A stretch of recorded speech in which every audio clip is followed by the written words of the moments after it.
The second lesson, the words of Jesus from the Gospel of Matthew, the 5th chapter. You are light for the world.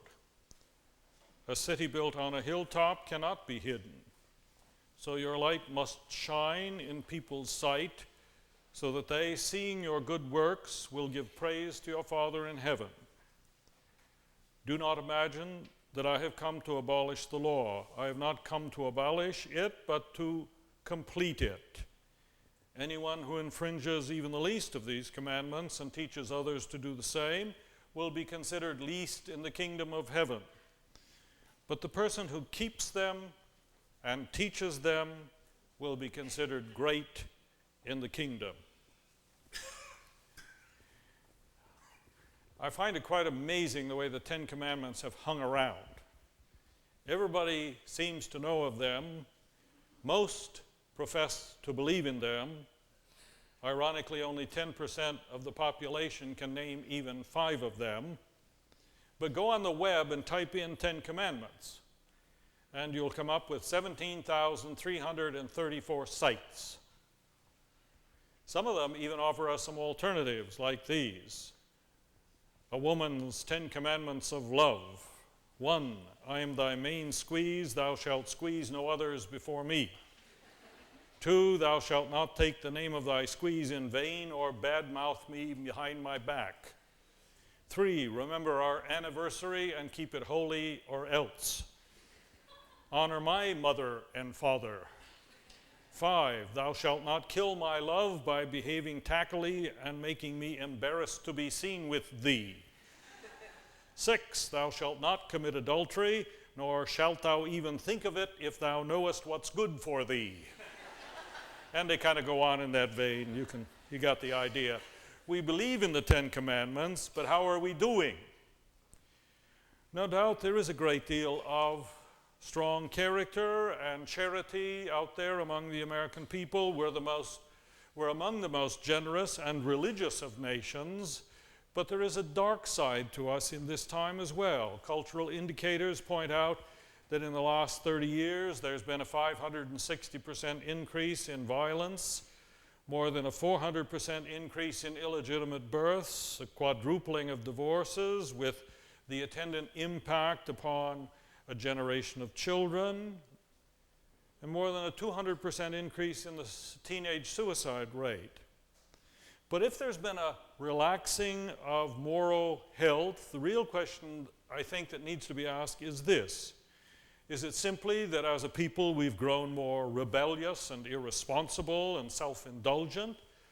Or are there deeper cultural and ideological shifts out there that underlie this growing lack of social and personal responsibility?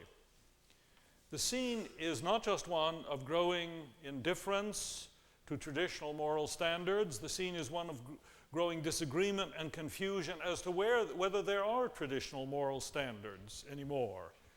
The cultural elite, especially in the media and the academia, have often convinced numbers of us that morality is social convention, that rules are rather arbitrary restraints imposed often by the powerful, that the ultimate imperative in life is, after all, my own happiness, and no one has a right to stand in judgment on the behavior of others. That's kind of number one commandment in our high schools, as a matter of fact. Much of modern life seems to involve the false freedom of undirected choice, the futile efforts to satisfy insatiable appetites, and the blunting of the human capacity for truth.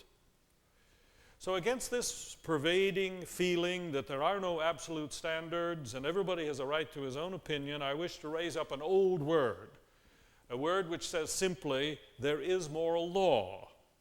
And it's not opinion or cultural convention or creation of humans. It is a law as absolute as the law of gravity. There are absolute moral standards, and everybody knows there are.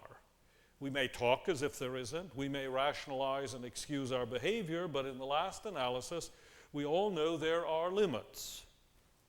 Article some time ago in Harper's Magazine, a young woman blames her rather chaotic development and involvement with sex and the life of drugs on a background that was too strict, she says.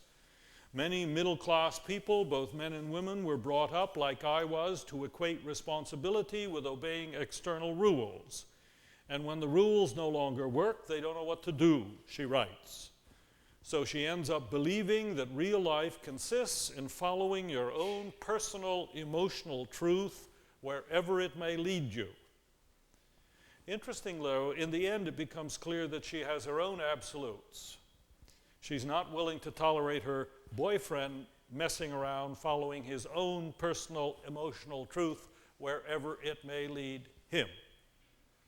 My point is, we all know there are some limits we must adhere to whether we like it or not, or life together is impossible.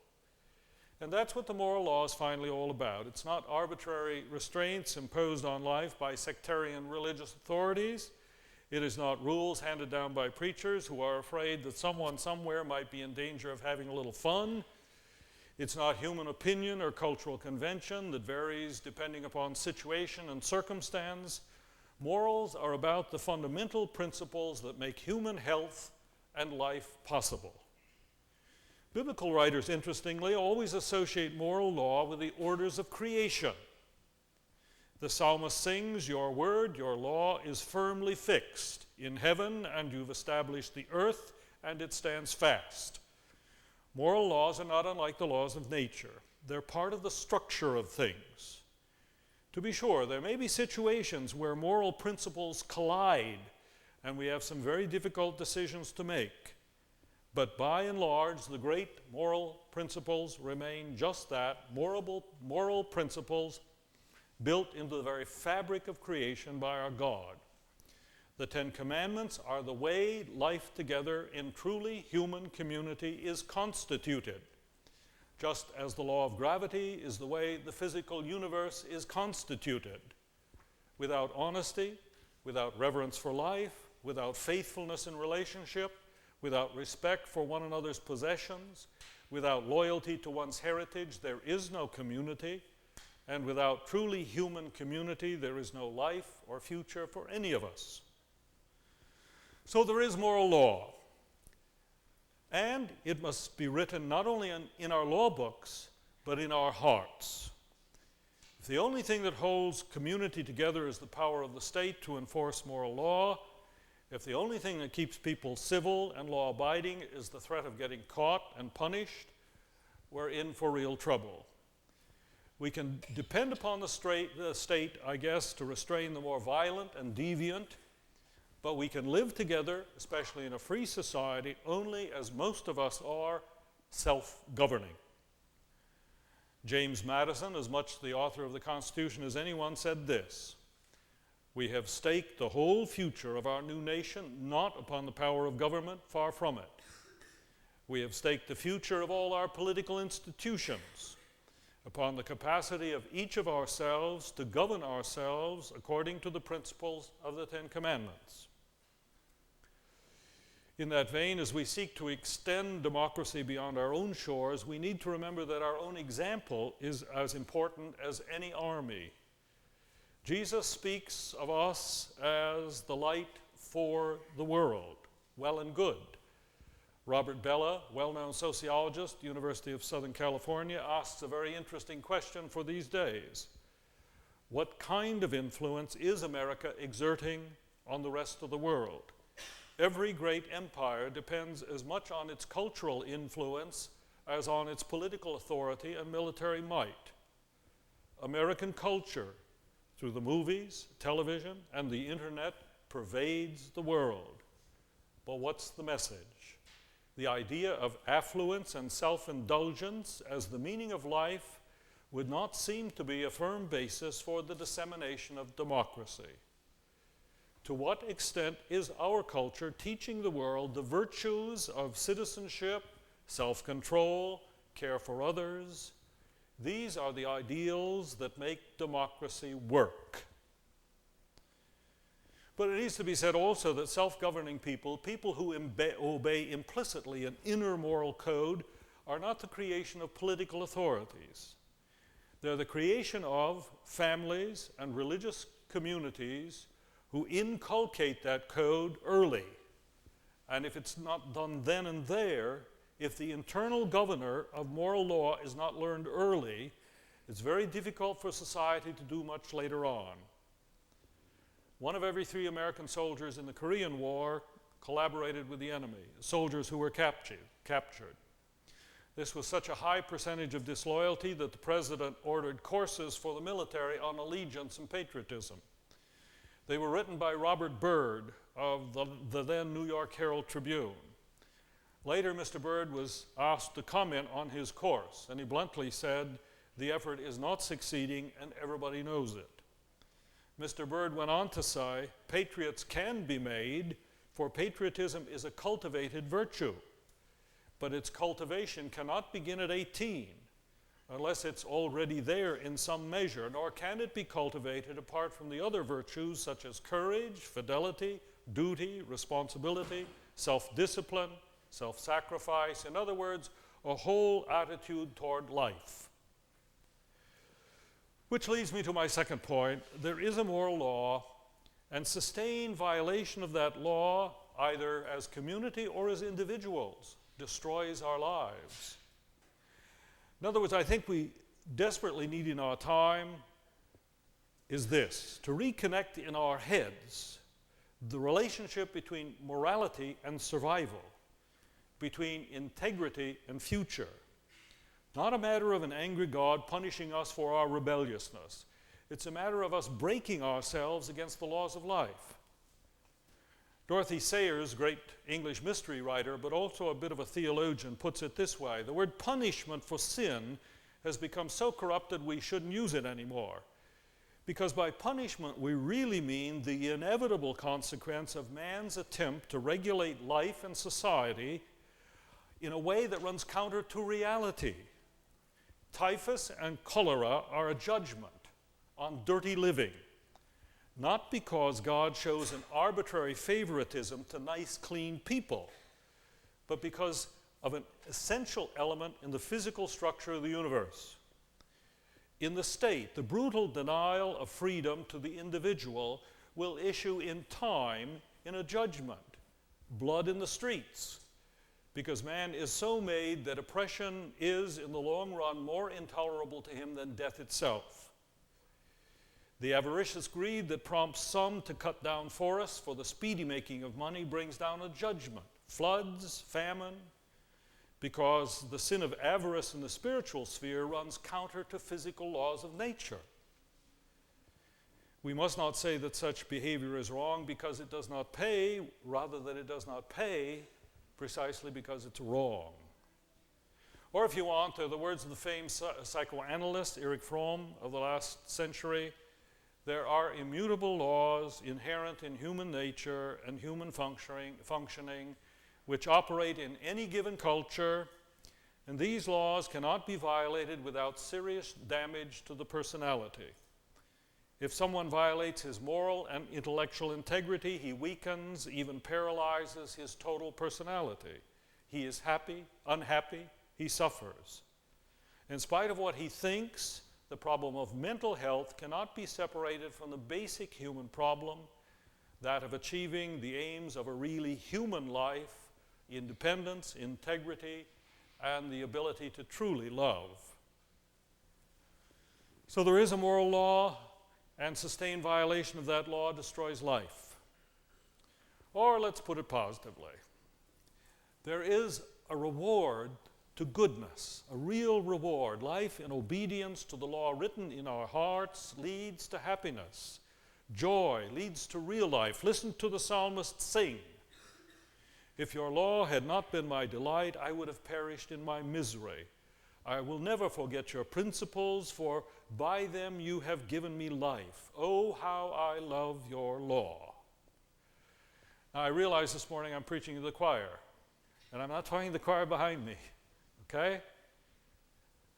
But I'm concerned that the choir not sing off key and give out uncertain notes, especially to the young.